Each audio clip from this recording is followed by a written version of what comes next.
अब समरी रे राम रे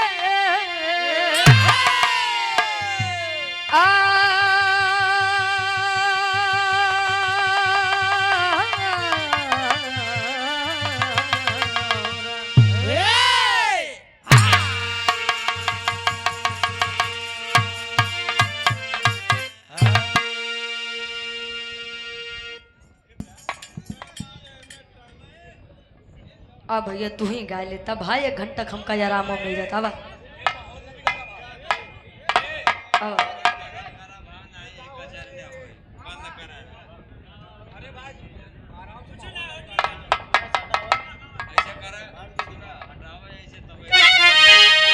अरे टंगिए में टंगिया दू और थी बाबा बुरा मत माने आप लोग। अरे टंगिए में टंगिया फंसा वाली हो ननदी बहु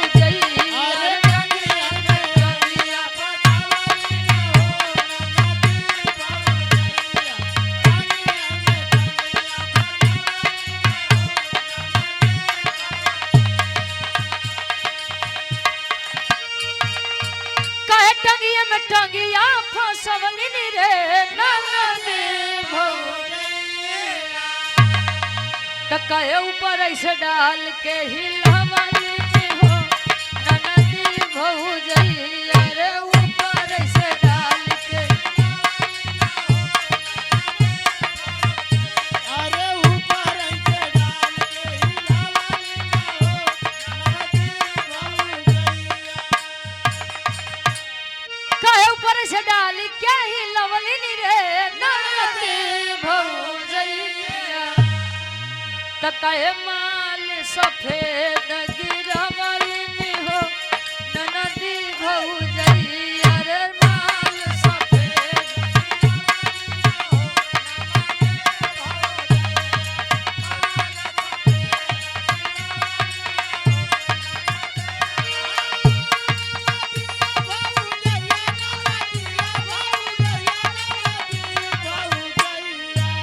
माल सफेद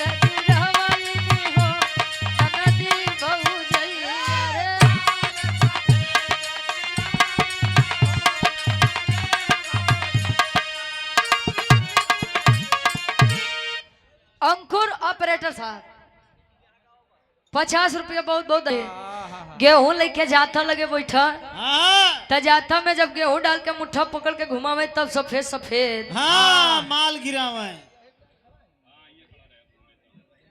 आइए कवि जी 4 लाइन भूमिका के अंदर लिखते हैं कैसे ठीक बा अब अंकुरित उर में होता यह अहंकार जब लुप्त हो जाती गरिमा है सब ज्ञान की अधर्म की राह अग्रसर होता है मानव चाह हो जाती मिथ्या सब सम्मान की असत्य पे सत्य की जीत होती सदा अरे लाख कर ले भले अत्याचारी यतन फूटता है घड़ा पाप का एक दिन रोक सकता नहीं वह कुल का पतन।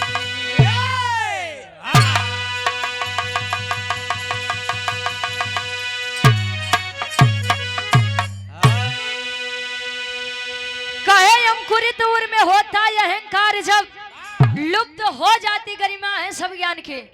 हमारे गार्जियन जी के आदेश रहे कि हनुमान जी के बारे में कोनो गीत हो जाओ बारे में ई बार नहीं यार उनके विषय में उनके बदे विषय कहे असत्य पे सत्य की जीत होती सदा लाख कर ले भले अत्याचारी यतन। असत्य झूठ कुछ दिन के लिए ताकतवर हो सकता है लेकिन सत्य और समय से बढ़कर नहीं हो सकता है।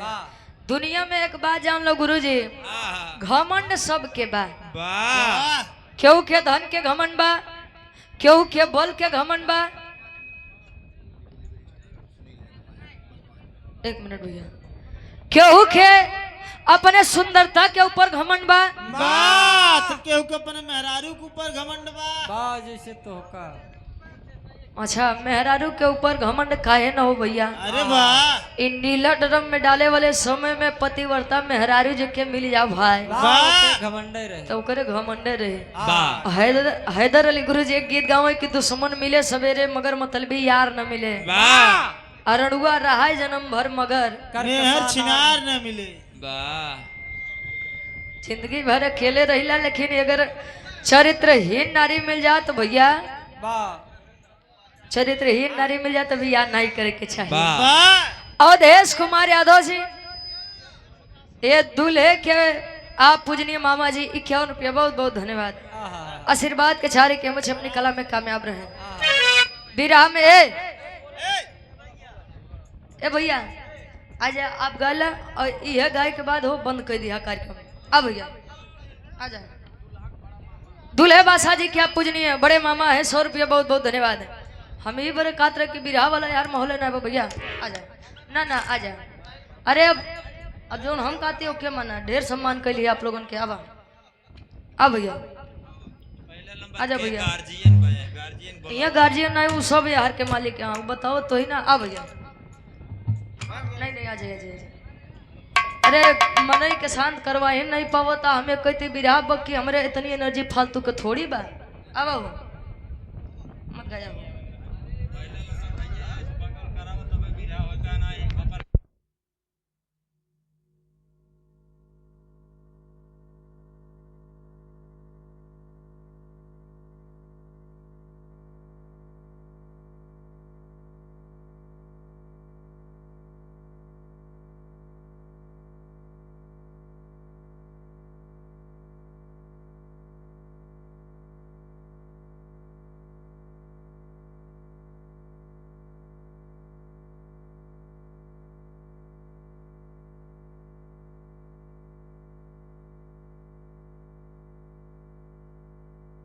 भैया समाज क्यों न हो समाज के हम हो तो भैया तो के सम्मान करे सिखा है।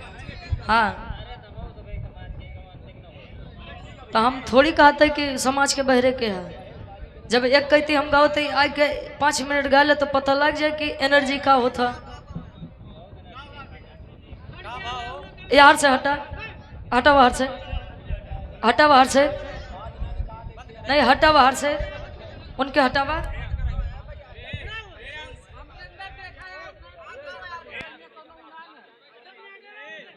हेलो बड़का एनर्जी देखे वाले बना है।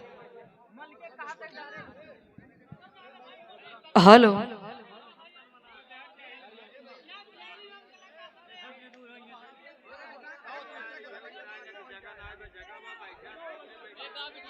सामने कुर्सी लगा के बैठा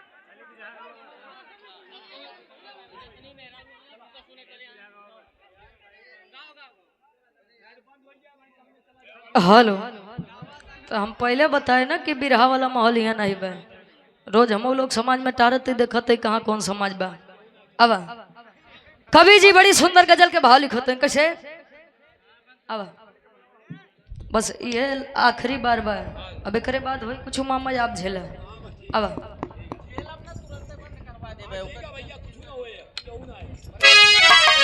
वाह,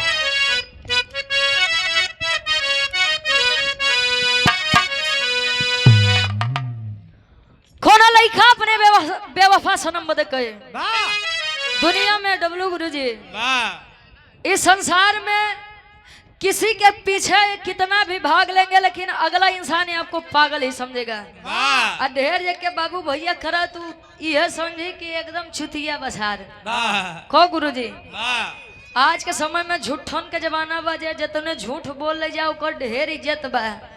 और ढेर जे सत्यवादी राजा हरिश्चंद्र बनी वाह, ओके आदमी 2 जूता मरबे करी हर रोज। वाह, लइखवा अपने बेवफा सनम बदे कहे कैसे।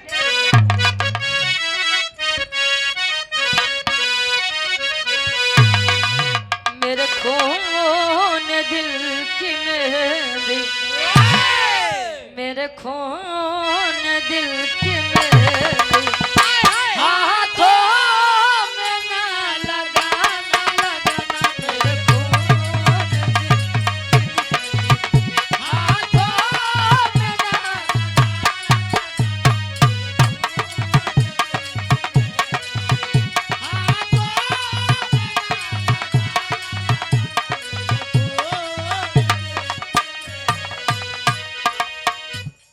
अरे मेरे खून दिल की मेहंदी हाथों में ना लगाना, जब निकले मेरा जनाजा, जब निकले मेरा जनाजा, सहनाइयाँ बजाना बजाना, जब निकले मेरा जनाजा। भाई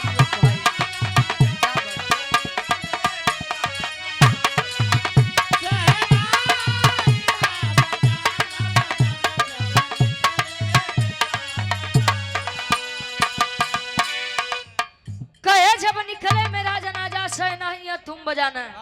तरह से बढ़िया कवि जी फर्ज में लिखते हैं डब्लू गुरु जी, जीवन यदि मिला है तो जीवन में सुख और दुख आना एक सिक्के के दो पहलू होते हैं।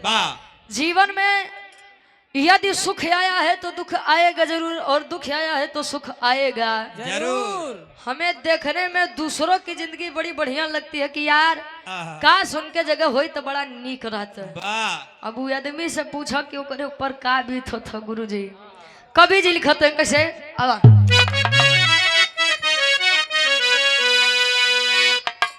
अरे लाखों मुसीबत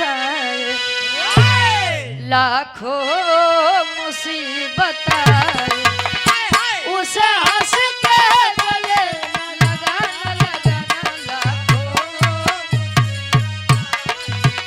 उसे हंस के गले लगाना लगाना।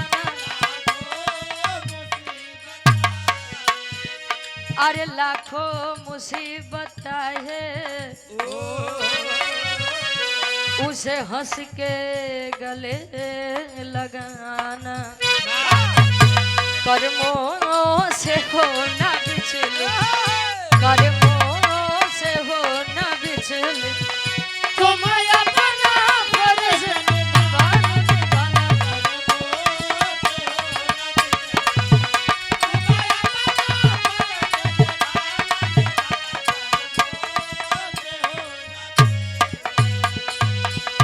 कहे कर्मों से होना बिचली तुम अपना फर्ज निभाना। कहा जाता है जिंदगी में दुख आना ये जिंदगी का एक हिस्सा होता है, लेकिन उसी दुख के साथ जीवन को हंस करके बिताना ये जिंदगी की और ये जिंदगी जीने की एक कला होती है। कहो गुरुजी, जरूरी नहीं है कि हर समय दूसरों को हंसाने वाला इंसान सदैव खुश ही रहे। कहो कहानी के शुरुआत बा बिरहा में, कवि जी लिखते हैं कैसे नजम के भाव बा। अब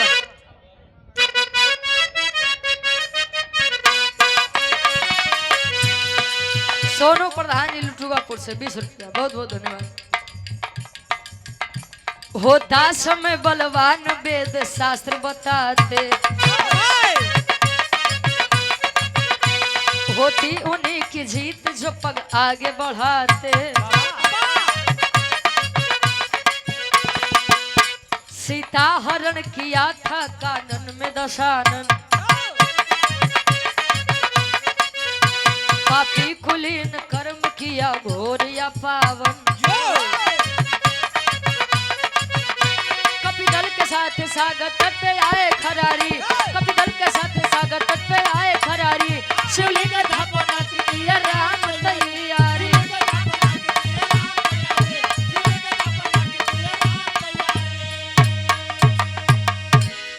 जरा विचार करेंगे हमारी इस बातों को। लोग कहते हैं कि अहंकार ईश्वर का आहार होता है। अगर मान ला डब्लू गुरु जी, मान ला अहंकार ईश्वर के आहार होता है, यदि ईश्वर का ही घमंड हो जाओ तो उनकर मेहरारू समारत है। हाँ भैया, कहा गवा कि तिरिय चरित्र दैवो न जाने, मेहरारू के चरित्र तो भगवानों नहीं समझ पाए, आप लोग तो बहरहाल इंसान ही है। गोरे भैया बसहू से 51 रुपया, बहुत बहुत धन्यवाद।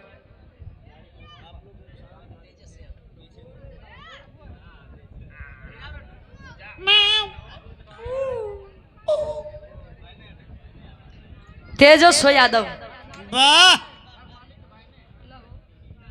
का भैया तू बोलबो कुछ बोला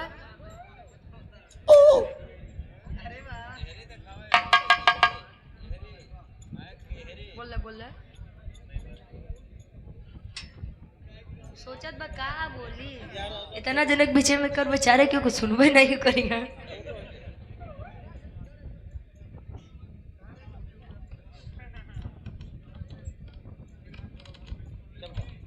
जब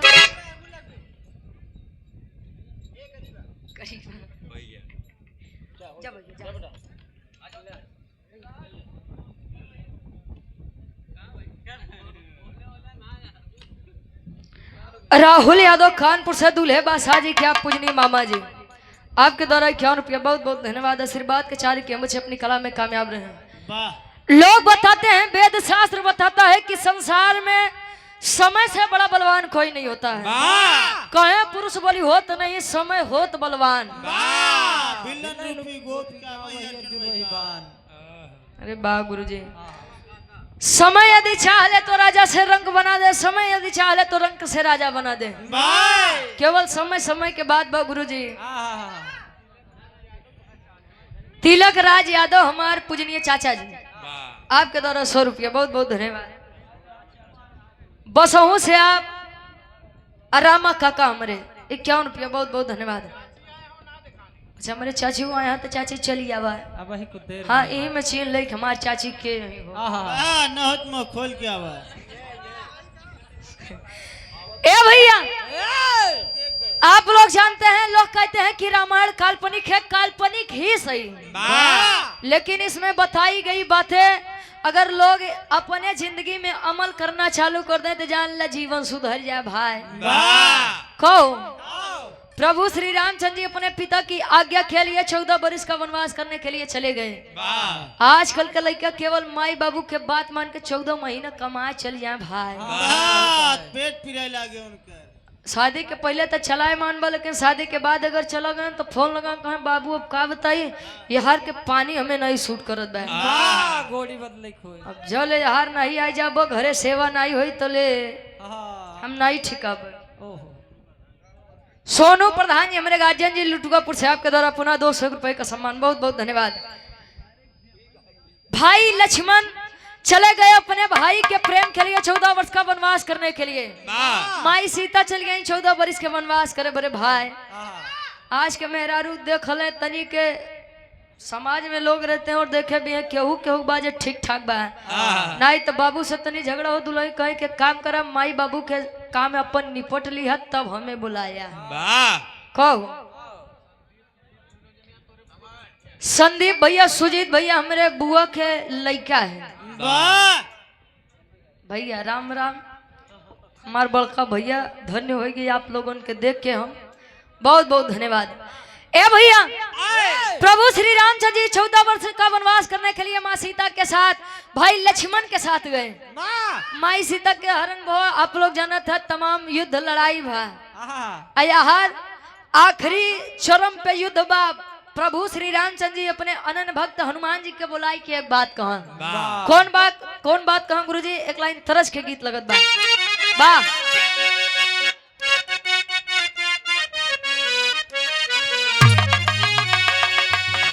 दुल्ही समझावे अपने सैया जी के, अरे बाली और झुमका भुलाई जा, बाली और झुमका भुलाई जा, नथुनी पगोली चले चप बनवाई गा, बाली और झुमका भुलाई जा, नथुनी पगोली चले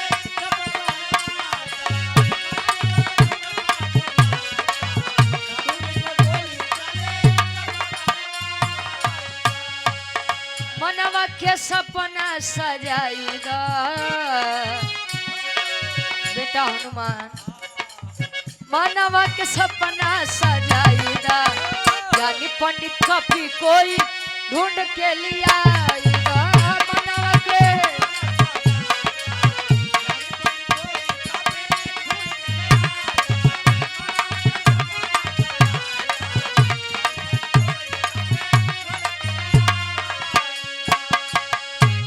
और आप हमारे बड़े भाई कुलदीप यादव जी हमारे बुआ जी के आप सुपुत्र हैं और हमारे बड़े भाई हैं। आपके द्वारा 100 रुपया बहुत बहुत धन्यवाद।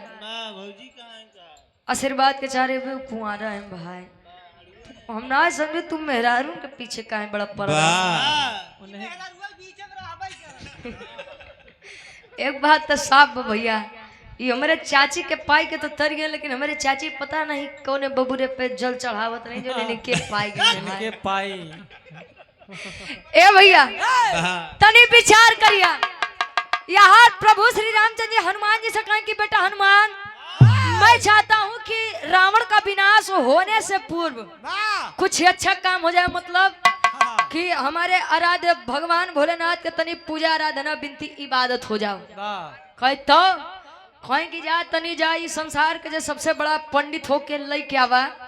हनुमान जी कहें स्वामी बार बार हम के भेजत है, डबलू गुरु जी कहें स्वामी बार बार हम के भेजत है। हम ना जा काहे हो जामुन का करी जामुन केवल जय श्री राम करी। हाँ समझावत हैं प्रभु श्री रामचंद्र जी की बेटा हनुमान, जो कार्य तुम कर सकते हो हमारी पूरी सेना ना ही कह सकत। कैसे समझावे अब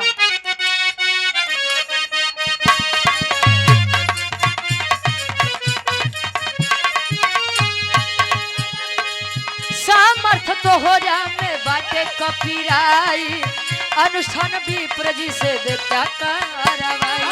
सामर्थ तो हो जा में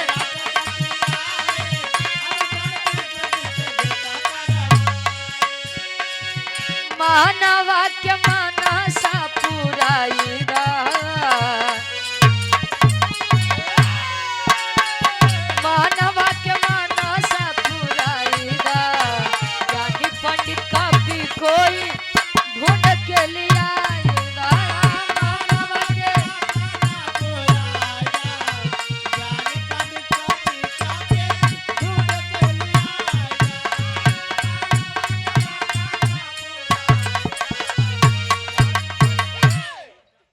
और आप आदित्य यादव उर्फ विशाल भाई डॉक्टर साहेब बिकरिया चौराहा दूल्हे के आप बड़े भाई हैं, आपके द्वारा 51 रुपया बहुत बहुत धन्यवाद आशीर्वाद के छारे। आप नारायण हरि मार्केट त्रिलोकपुर से 51 रुपया। हरिराम भैया वासुपुर से 50 रुपया। वाह कहे सामर्थ तोहरा में बाटे कपिराई, अनुष्ठान विप्र जी से देता करवाई। लोग बताओ थे कि हनुमान जी के उनके बल याद दियावे के पड़त रहा है कि हनुमान जवन तू काम कर सकत हो को केहू नहीं कह सकते है। अब इतनी बात सुन के हनुमान जी के जान लो गुरु जी एकदम टाइट हो गया, एकदम का हो गया। अच्छा अच्छा यार हनुमान जी प्रभु श्री रामचंद्र जी के बतिया मान के उड़ान भर दे। कहा ब्रह्मलोक ब्रह्मा जी के लगे। ब्रह्मा जी कहें बेटा हनुमान यहाँ कैसे कहें कि हमारे स्वामी जी शिवलिंग की स्थापना करे चाहते हैं। कहें तब कौन उन्होंने कहा कि जो संसार का सबसे बड़ा विद्वान पंडित हो उसे लिए कर आइए। हमारे नजर में आपसे बड़ा विद्वान क्यों है ना, वो कहें क्यों, कहें कि सृष्टि का रचयिता आप हैं, सृष्टि का निर्माण ही आपने किया है। कहें बेटा हनुमान गलत पते पर आ गए हो। काहे बदे ये दुनिया का तो छोट मोट पंडित हो नहीं बेटा, अगर ये संसार के सबसे बड़ा बरियार पंडित लगे जाए तो हमारे पनाती रावण लगे चल जाए। ब्रह्मा जी का लगे हनुमान जी ऊपर से नीचे देखो कहीं दिमाग खराब बात तो पागल हो गया। मंडहाफ हो गया है। माइंड हाफ का मतलब पूरा चूड़ी ढील। पागलों के हाफ माइंड कहा थे खाए के एकदम पागल हो गया। कहा का है खाए वो रावण जी माई सीता के लेके चल दिए यहाँ। ओ नहीं रावण माई सीता के लेके चली गई युद्ध फना नहीं से ओ नहीं से युद्ध लड़े बदे तई शिव शंकर जी के बिनती इबादत प्रार्थना करबे। कहा था नहीं के चल जाए लई आई, ये कदापि नहीं हो सकता। कहे कि तने अपने रामो जी से बतिया पूछ लेता, राम जी आदेश देते हैं कैसे टेरी के भाव लगता है। इलाहाबादी टेरी दिखा अब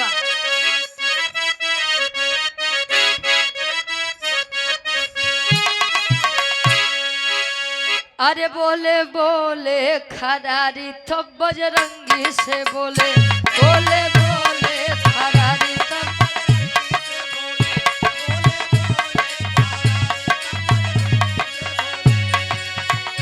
लंकापति दशानन के ना लंकापति दशानन के ना लंकापति दशानन खरारी तब बजरंगी से बोले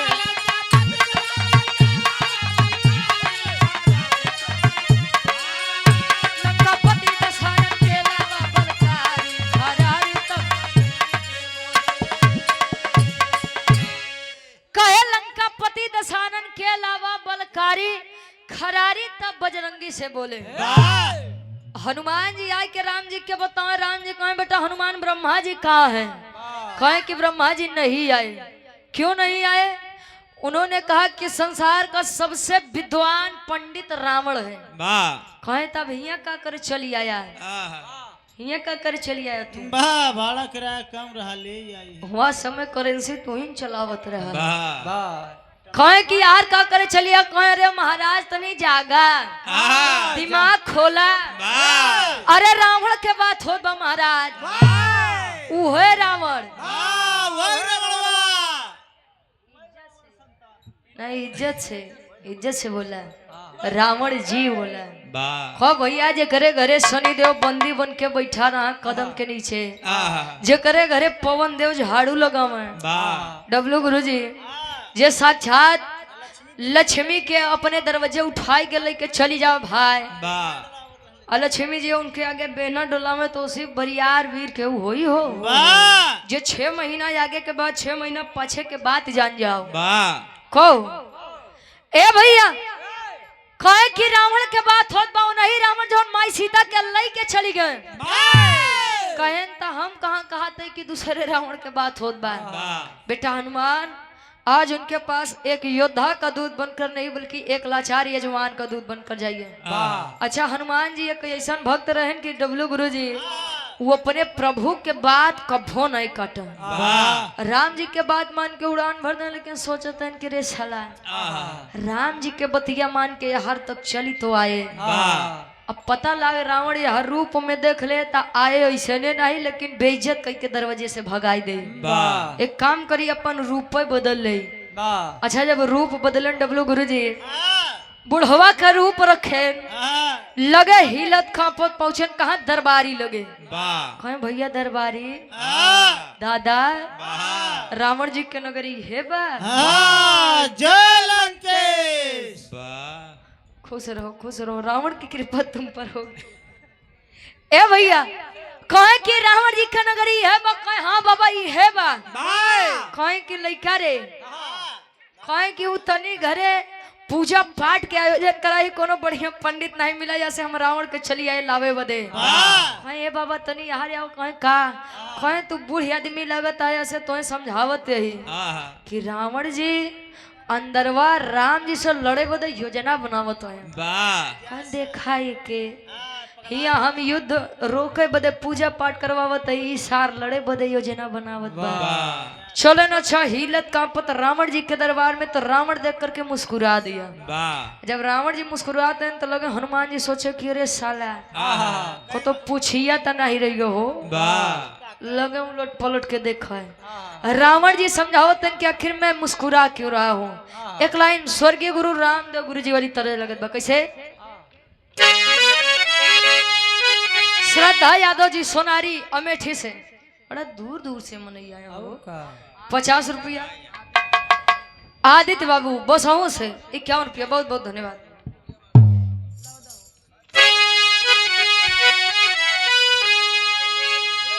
अरे तझुलनिया के गुजवा अरे झुलनिया के गुजवा अरे टूटल राजा जमनिया से गड़िया छूटल राजा जमनिया से गड़िया।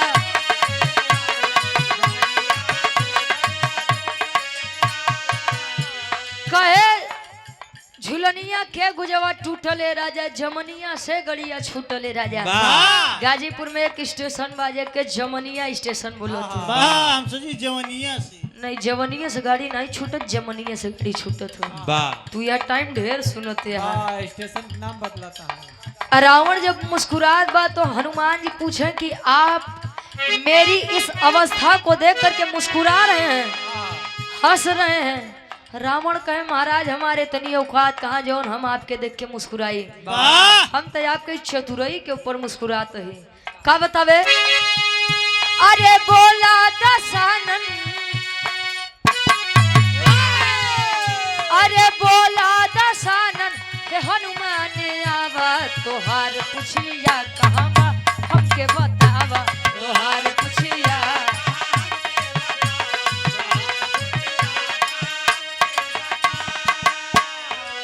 कहे बोला दशानन हे हनुमान आवा तोहार पुछिया कहाँ बा हमके बतावा। कहे कस हनुमान, कहे महाराज पहचान गया। कहे कुल किए कराए पे पानी फेर दी है। इतना देर से हम सोचते आए कि नहीं पहचाना नहीं पहचाना, पहचान गया। कहें कि रे हनुमान तुम्हें कैसे भूल सकता हूँ। कुछ दिन पहले तू आ रहा हमरे अशोक वाटिका के तहस नहस करा, लंका नगरी जाने की कोशिश करा, शनि देव के आजाद कराया और तो और हमारे लड़का अक्षय कुमार के तू मार के चली गया। हम दुनिया के भूल जाए लेकिन तोरे जैसा उत्पाती बानर के ना ही भूला। हनुमान जी कहें जब पहचान गया तो सुना, कहें कि वैसे तू यहाँ आया तो कोनो बरियारे काम होई। काहे आया लगा हनुमान जी समझावे।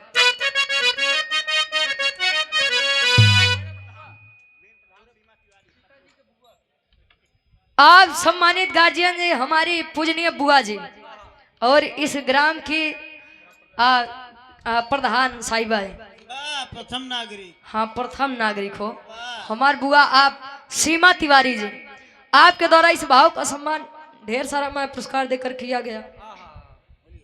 बहुत बहुत धन्यवाद। आशीर्वाद के चारे के मुझसे अपनी कला में कामयाब रहे। ईश्वर करे कि आने वाले समय के पंचवर्षीय चुनाव को भी विजय खतीला के आपके मत्थे पर लगे। बहुत बहुत धन्यवाद बा। परिवार खुशहाल रहे, ईश्वर के कृपा परिवार के ऊपर बनी रहे। रमा काका हमरे बसों से 21 रुपया, बहुत बहुत धन्यवाद। और आप mastermind digital library Narayan Hari market Trilokpur, गरीब एवं असहाय विद्यार्थियों के लिए निःशुल्क सेवा उपलब्ध। आपके द्वारा 100 रुपया भैया, बहुत बहुत धन्यवाद। लेकिन बुरा मत माने भाई, आजकल फ्री का चीज लोगन से ना ही बर्दाश्त बा। हाँ ना ही पचत। हम जानो तो ही आप फ्री करे हैं लेकिन लोगन के फ्री चीज नहीं पसंद बा। स्कूले में फीस देता हूँ 6 घंटा के पढ़ाई में कुछ नहीं समझ में आवत बा। खाली 1 घंटा कोचिंग पढ़ाते हैं 500 रुपया देते हैं महीना का, उमा जान सब कुछ समझ में आ जात बा। कोचिंगों के एक पैसा नहीं आएगी बा। लड़का पढ़े कब हो न जाए लेकिन कोचिंग उनका चाट ही चाहिए। कहो गुरुजी। ए भैया कहे कि बोला दशानन है हनुमान आवा तोहार पुछिया कहाँ बा हमके बतावा। क्यों आए हो? कहे महाराज हमरे प्रभु श्री रामचंद्र जी आपकी राह देख रहे हैं। काहे बदे बतावे कैसे? अरे बैठा यजमान बाटे अब सागर के तिरवा, बन के पुरोहित हरा मन के तू पीरा।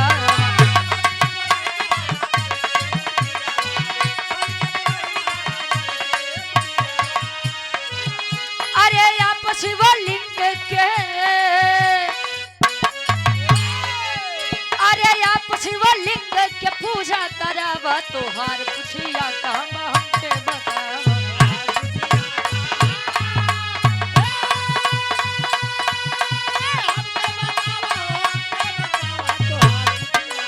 बहुत खूब।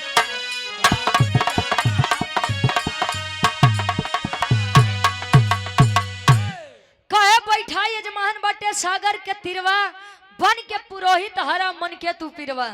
आज हम लड़े बदे आपके नहीं लेके चलते हैं। कहे तब कहे कि मेरे स्वामी प्रभु श्री रामचंद्र जी बैठे हुए हैं, शिवलिंग की स्थापना करावे चाहते हैं। कहे तब कहे उन्होंने कहा कि जाइए जो संसार का सबसे बड़ा विद्वान पंडित हो उसे लेकर आइए। हालांकि मैं ब्रह्मा जी के पास गया था लेकिन उन्होंने कहा कि संसार का सबसे बड़ा विद्वान पंडित मैं नहीं बल्कि मेरा पनाती रावण है। अरविंद यादव जी सोनारी अमेठी से 100 रुपया, बहुत बहुत धन्यवाद। और आप राणा हरिराम उड़ी गए, राम जी उड़ी गए, हरिराम जी ना भैया फिर आई गए। राणा हरिराम बासुपुर से 50 रुपया, श्रेया पांडे जी आपके द्वारा 20 रुपया और मुस्कान यादव प्रिंस यादव 50 रुपये। बहुत बहुत धन्यवाद।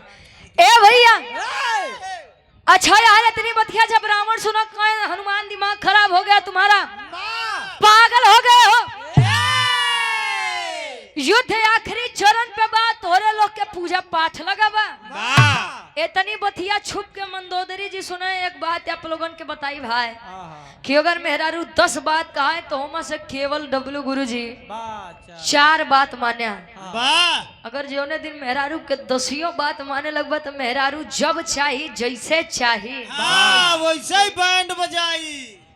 बेचारू मान के भाव के भुक्त भोगी है। हाँ मान के पछताते हैं आज के समय में। हाँ गुरुजी हम जानते हैं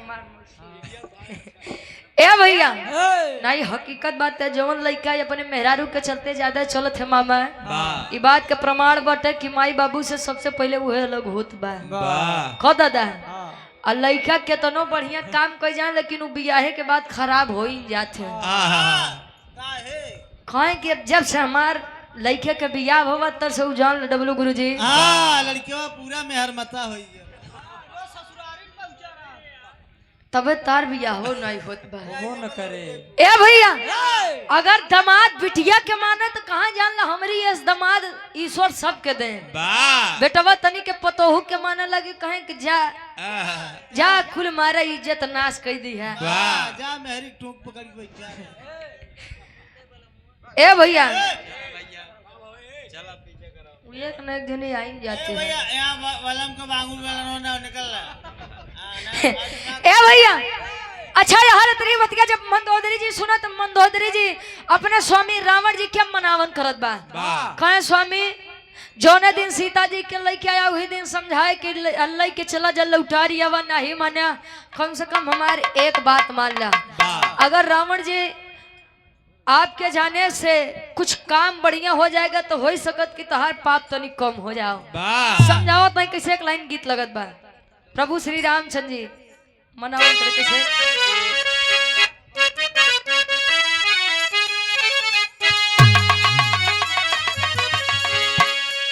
अरे प्रभु आप बसो वृंदावन में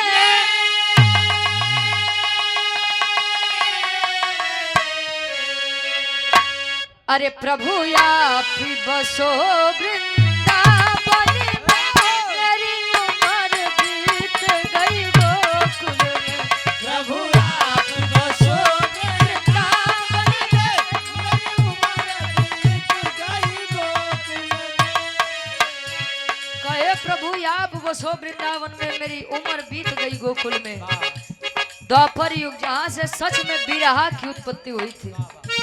भगवान कन्हैया वृंदावन चले गए रहने के लिए तो सारी गोपियां बिरहा में कहे दर्द में कहे तब से बिरहा के जन्म भा। बोली मंदोदरी याचक को दादा बोली मंदोदरी याचक को खाली लो टाना ठीक नहीं। बोली मंदोदरी याचक को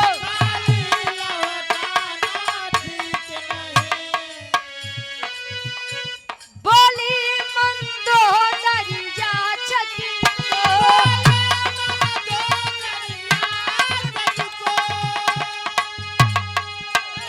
खाली लौटाना ठीक नहीं।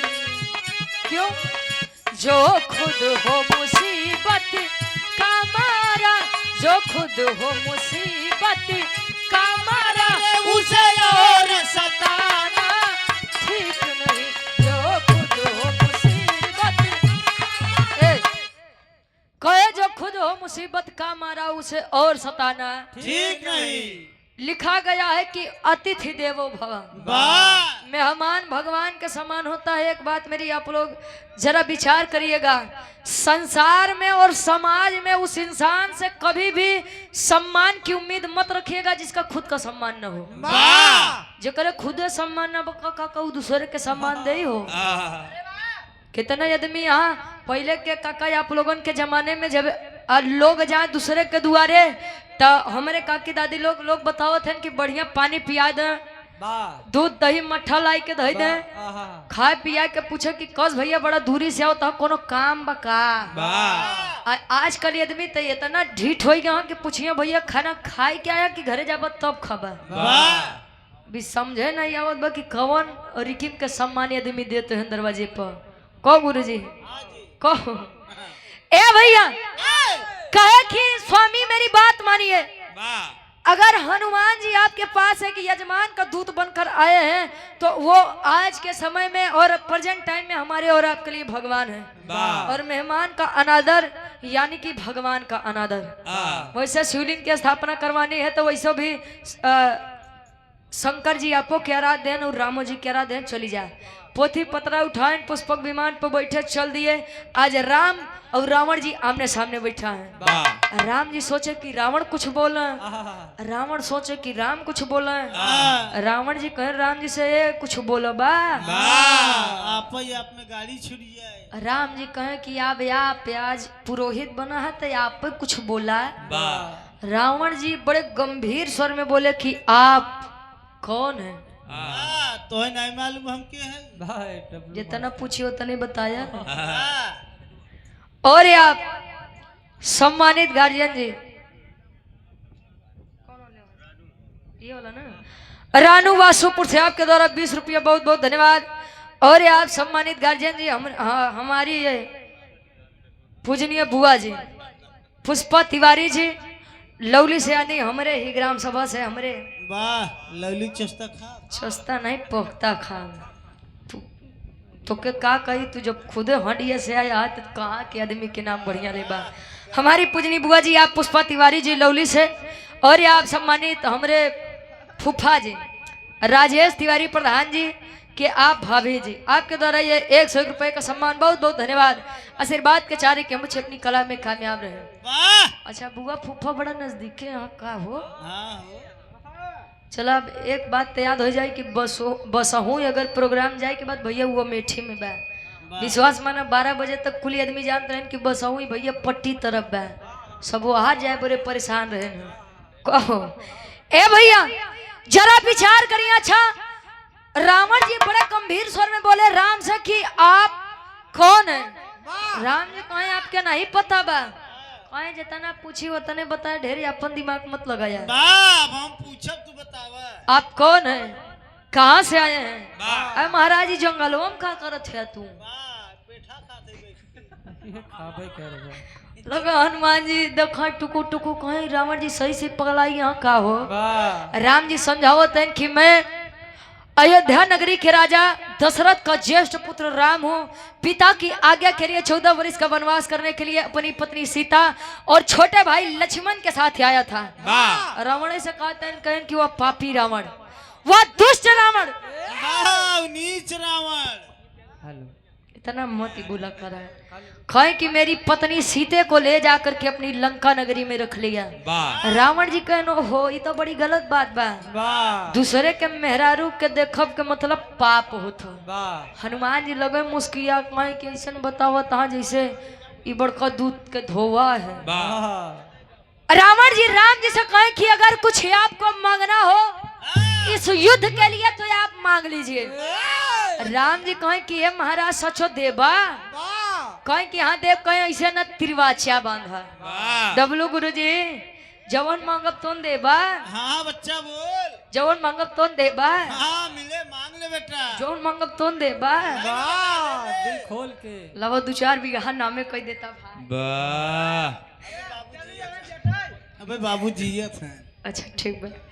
यहाँ राम जी के बतिया मान के रावण जी कहते हैं कैसे बिरहा के आखिरी तरस लगत बा कोनो पान बेचे वाली कहे हमरे चौरसिया भैया आ रहे पैसा देवे बदे इनाम देवे बदे। उनका मेहरारू मान लगा। हाँ मान लो उनकर दुल्हन कहाँ है। पहले के लोग जब पान बेचो गुरुजी तो कहाँ कैसे बीडीसी प्रत्याशी रानीगंज प्रताप राकेश यादव जी। अरे यार बड़ा दूरी से सही, अब ई लागत है कि सही सही दूरी से आए हैं। रानीगंज प्रतापगढ़ से राकेश यादव भैया हमारे बीडी से के आप भावी प्रत्याशी हैं। बात यहाँ वोट न मिले भाई। 100 रुपया भैया। पुरनिया कहा कि 100 पढ़ा ना एक प्रतापगढ़ है। वाह दिखाता यहाँ बन आवा बिरहा के आखिरी तरज लगा कैसे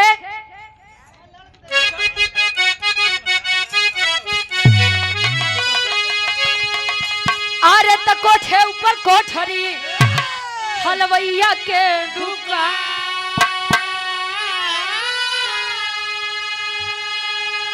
अरे हाथ से लड्डू छूट गया पनवरिया मारे साथ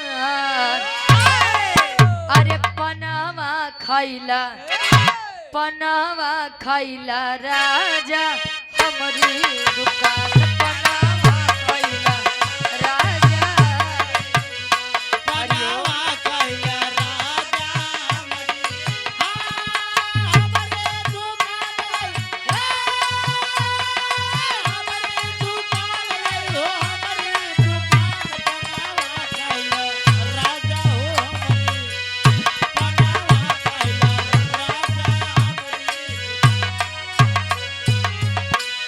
और ये छोटा बाबू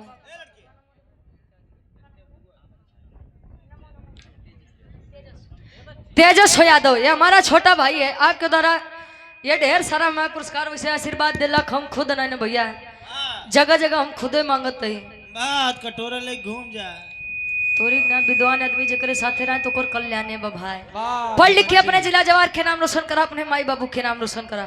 बहुत बहुत धन्यवाद बा। ये हमार बुआ है भैया।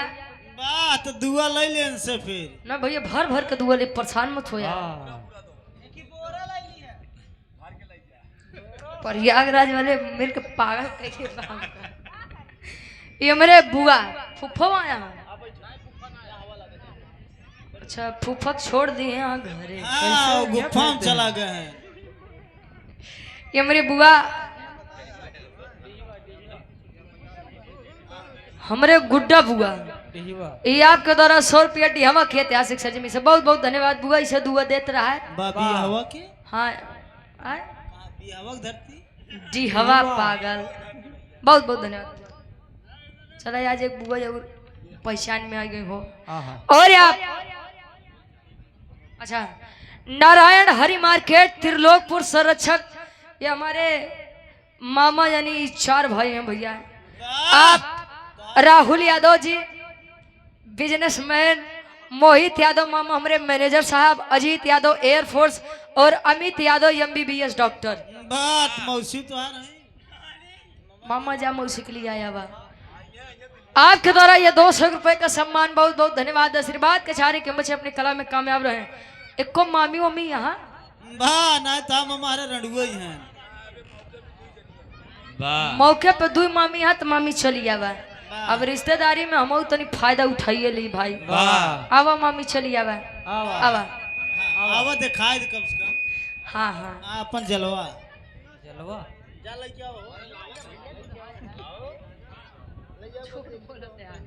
पीयूष यादव ये हमारे भाई के द्वारा 100 रुपया बहुत बहुत धन्यवाद। आशीर्वाद के चारे के मुझे अपनी कला में कामयाब। वाह अभी क्या इनो बुआ है। अच्छा ये हमारी बहन है। ठीक भाई आवा दीदी आवा बिल्कुल हो। अब दीदी से ले ली दुआ हुआ है हमार बहन लगे आवे बेटी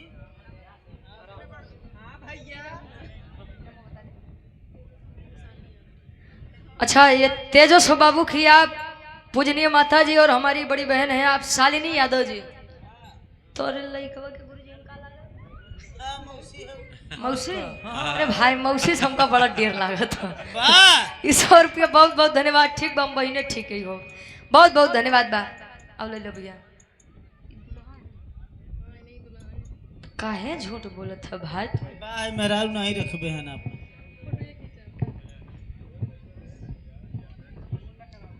न उड़े रात हम के कुछ देवे की पड़ जाई हो। आइए यहाँ राम जी रावण जी से वरदान मांगे। क्या मांगे आखिरी बाबा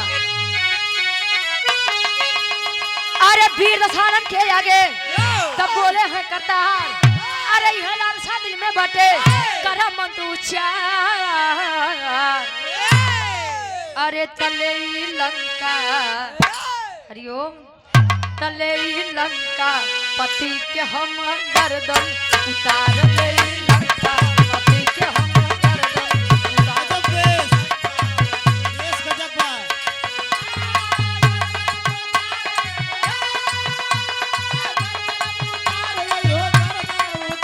ले लंका पति के हम गर्दन उतार ले लंका।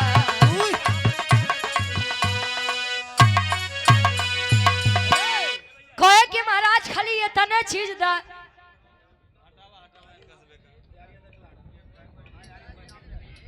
अमरेश यादव जी घर मलिकार साहब जी के आप बहने और हमार बुआ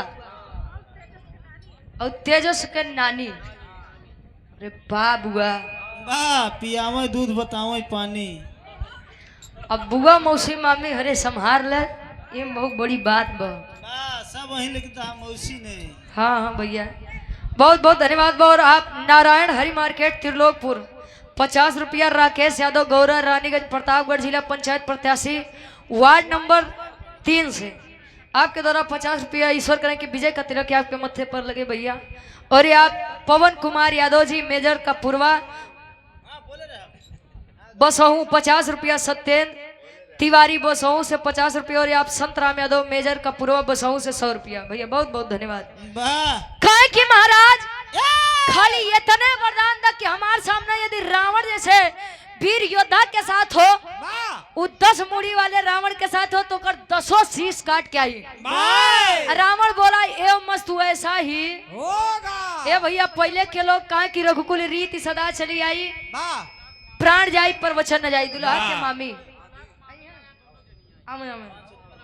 और आप नितिन फ्लावर डेकोरेशन लाइट एवं फ्लोर डीजे बसहू बिकना जिला अमेठी सुल्तानपुर से आप नितिन मौर्य और प्रेमनाथ मौर्य हमारे भाई के द्वारा 50 रुपया बहुत बहुत धन्यवाद। मामी देखो कौन बड़की है कौन छोटकी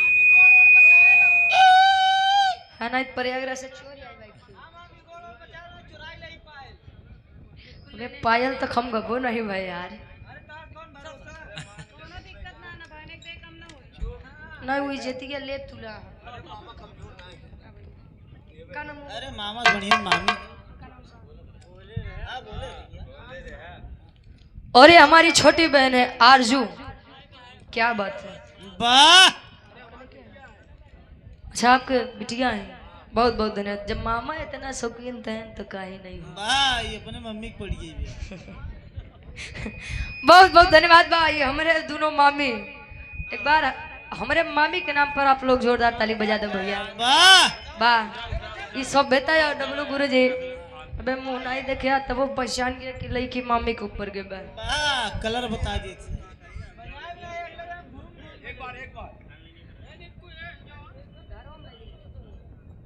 हाँ भाई यार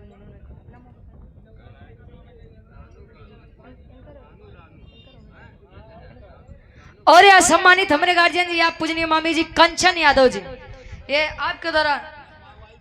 हाँ हाँ ये हमारे मामा के धर्म तोरे मामा पाइप हैं। आपके द्वारा 200 रुपए का सम्मान बहुत बहुत धन्यवाद। बस आशीर्वाद के चाह रही कि मुझे अपनी कला में कामयाब रहे।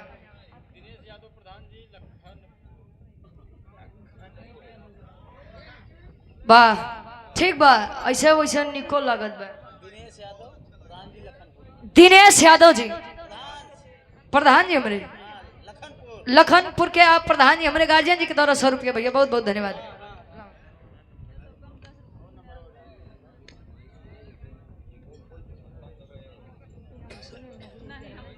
हाँ ठीक ठीक मामी हमारे नई फरमाइश करते हैं झूठे उनका नाम लगाओ थे ये ढेर सारा माँ पुरस्कार भैया बहुत बहुत धन्यवाद। जा नहीं फरमाइशी में झगड़ा होत मामा फरमाइशी गवावा। ठीक ठीक अरे हम नहीं परेशान होते हैं। ए भैया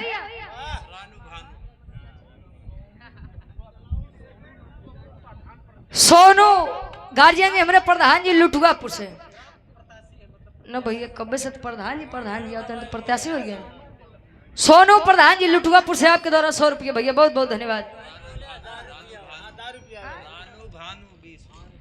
भानु, अच्छा रानू और भानु दोनों जनी 20 रुपया। बहुत बहुत धन्यवाद। कहें कि जब हमारे रावण से सामना हो तो कर 200 शीश काट के आई, कुंभकर्ण जैसे वीर योद्धा से सामना हो तो ओके भी मार दई। हम तो कही थी भैया अगर भाई होखे तो कुंभकर्ण जैसा होखे, नहीं तो होबे मत करे। वाह जानता था कि मेरे भाई अधर्म की राह चल रहे हैं, गलत है। अपने भाई को समझाया, नहीं समझे, अपने भाई के लिए मर गया। ये होता है एक भाई के लिए भाई का प्रेम। वाह। पंकज ड्राइवर प्रतापगंज से 100 रुपया। सुरजन दुर्जन, बड़ा मैचिंग के नाम याद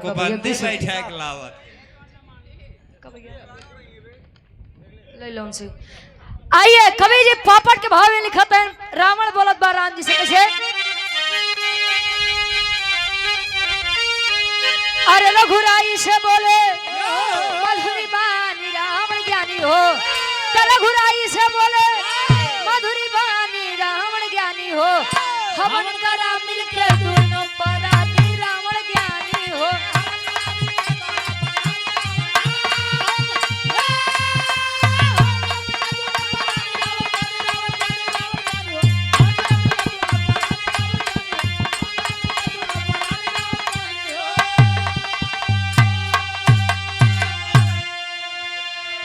मैं चाहता हूँ कि यह हवन आप दोनों लोग मिलकर करिए। राम जी कहें रावण से कि स्वामी यही तो दिक्कत है, मेरी पत्नी सीता मेरे पास है ही नहीं।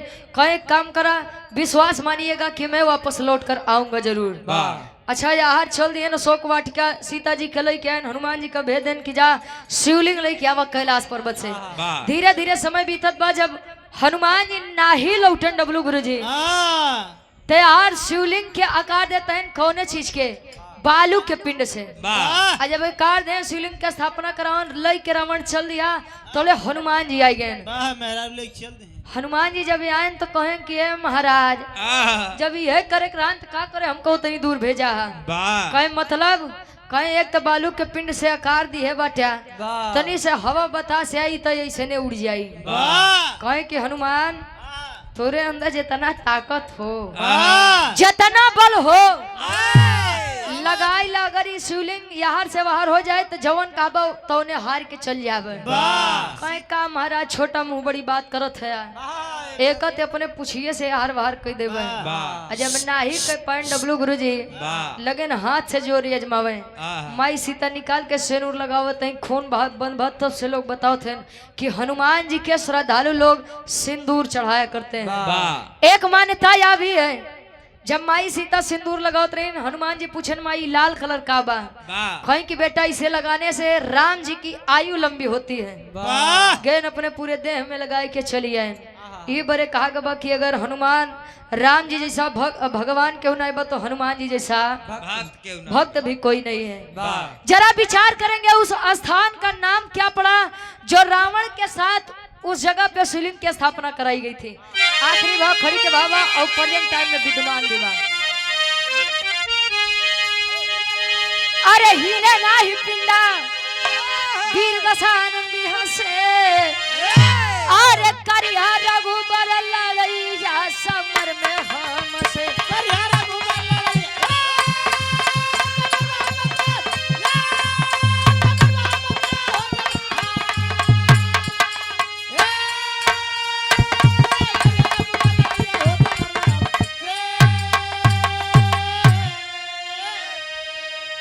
रावण जब लेकर चल दिया माँ सीता को, राम जी कहे कि महाराज कुछ दक्षिणा ले ला।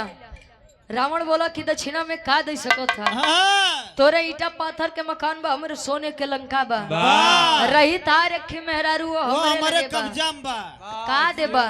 कहे कि ना कुछ मांगला। कहे कि अच्छा तो सुना, जब आइएगा मेरी लंका नगरी में, मैं रहूं ना रहूं ये बात की बात है, लेकिन मेरी लंका नगरी में एक भी वीर बच गया तो सीता को लेकर मत आइएगा। रावण को घमंड था कि 1 लाख पूत 1.25 लाख नाती, रावण कर दिया नबाती, हमारे इतना लंबा परिवार बा के मरी हो। कहो उस जगह का नाम क्या पड़ा जवन आजो भी विद्वान बा, और आज एक आप लोग साक्षी प्रमाण के तौर पे देखा था। कौन जगह बा? अरे सासिया को लेके तब चल दिया है लंकेश्वर। अरे जहाँ किए थे ये अनुष्ठान वहाँ तीर्थ बना रामेश्वर।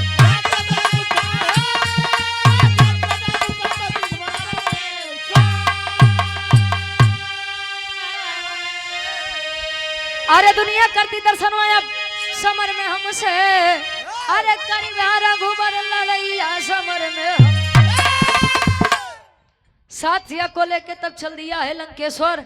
जहाँ किए थे अनुष्ठान वहाँ तीर्थ बना रामेश्वर।